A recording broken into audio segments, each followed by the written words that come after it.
UK and a changing Europe have been conducting a series of focus groups up and down the country to find out how Brexiteers and Remainers feel all these years on. Well, Anand Menon is part of that organisation and he's going to give us the findings. And I've read the report and there's clearly some disenchantment with Brexit, with the way in which it's been delivered. And I was particularly struck that of Brexiteers themselves, sort of 70% thought that the economic benefits that we might have harnessed from it haven't happened because of the government. So it sort of feels like we're all a bit disappointed somehow. Yeah, I mean, you need to distinguish between disillusionment with Brexit, which I'm not sure is necessarily that apparent, and disillusionment with the way Brexit has been done, which I think we see very, very clearly.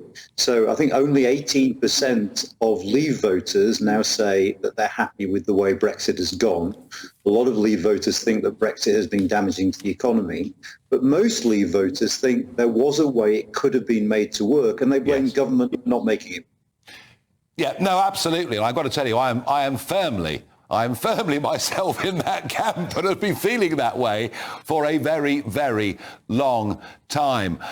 What about the immigration factor here? I mean, you know, it was quite an important factor in getting the turnout up that we basically wanted not just control of our borders, but a genuine feeling that fewer people should be coming in to the country.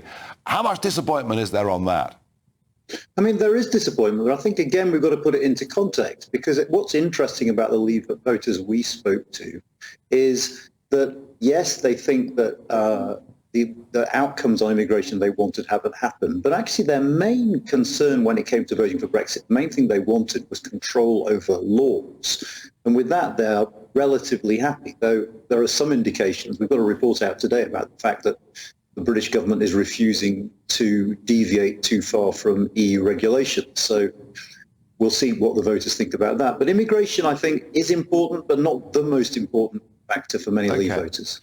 Yeah, as you say, they're pleased we're back in charge. They're just not very pleased with the way in which we're using the new authority that we've got. I wonder also, Anand, whether this disenchantment people feel around Brexit is actually a reflection of a broader disenchantment people are feeling with politics as a whole.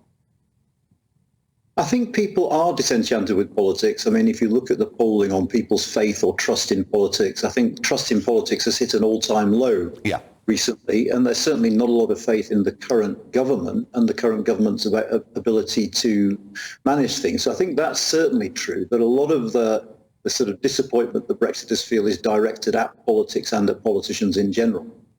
Yeah.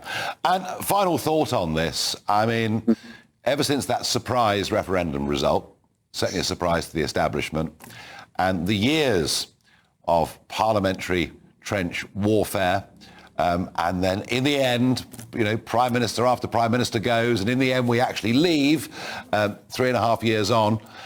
But it seems that in effect, what Sir Keir Starmer has done is to say, look, we want a closer relationship with the EU, and some can speculate what that means about aligning with single market rules, but that basically the question of membership is now not part of our political national debate. No one's talking about it. And in fact, one of the most striking findings of the survey and focus groups was that voters don't want to be talking about Brexit anymore. I'll just say one final thing. You say Keir Starmer. Actually, one of the striking things from our report that's out today is the finding that essentially there's not that much difference between Keir Starmer and Rishi Sunak, in that neither seem to want to diverge from EU regulations in the way that some Brexiters thought should be the obvious outcome of Brexit. So there's a degree of similarity between the two big parties on this. Absolutely. Anand Menon, as ever, thank you for joining us on the show. And I have to say, I thought that last comment Anand made was absolutely right.